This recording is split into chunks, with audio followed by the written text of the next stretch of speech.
വിശ്വാസം അതല്ലേ എല്ലാം. പലതവണ കേട്ടിട്ടുള്ള ഒരു പരസ്യവാചകമാണല്ലേ? ശരിയാ, വിശ്വാസമാണ് എല്ലാം. ഏത് പ്രതിസന്ധി ഘട്ടത്തിലും ഈ വിശ്വാസം ഉണ്ടെങ്കിൽ മറികടക്കാൻ പറ്റും. വിശ്വാസിയും അവിശ്വാസിയും തമ്മിലുള്ള വ്യത്യാസത, വിശ്വാസി പ്രതിസന്ധിയെ മറികടക്കും, അവിശ്വാസി പ്രതിസന്ധിയിൽ ഇടറി വീഴും. ഫെയ്ത്ത് ഈസ് എ ലീപ്പ് എന്ന് പറഞ്ഞത് സോറൻ കീർക്കെഗാർഡ്. മുമ്പ് എന്തെന്ന് കൃത്യമായിട്ട് അറിയത്തില്ല, എങ്കിലും അതിലേക്ക് നമ്മൾ ഇറങ്ങിത്തിരിക്കുകയാണ്.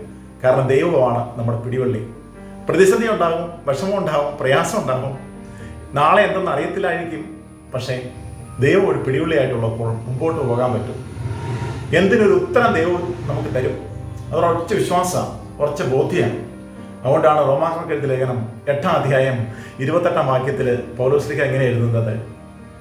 ദൈവത്തെ സ്നേഹിക്കുന്നവർക്ക്, അവിടുത്തെ പദ്ധതി അനുസരിച്ച് വിളിക്കപ്പെട്ടവർക്ക് അവിടുന്ന് സകലതും നന്മയ്ക്കായി പരിണമിപ്പിക്കുന്നുവെന്ന്. വിഷമിക്കേണ്ടതോ, സങ്കടപ്പെടേണ്ട, എല്ലാം ശരിയാകും. ദൈവത്തിന് ഇതിനെക്കുറിച്ചുള്ള പദ്ധതിയുണ്ട്, എല്ലാം ശരിയാകും. ദൈവത്തിൽ ആശ്രയിക്കാം.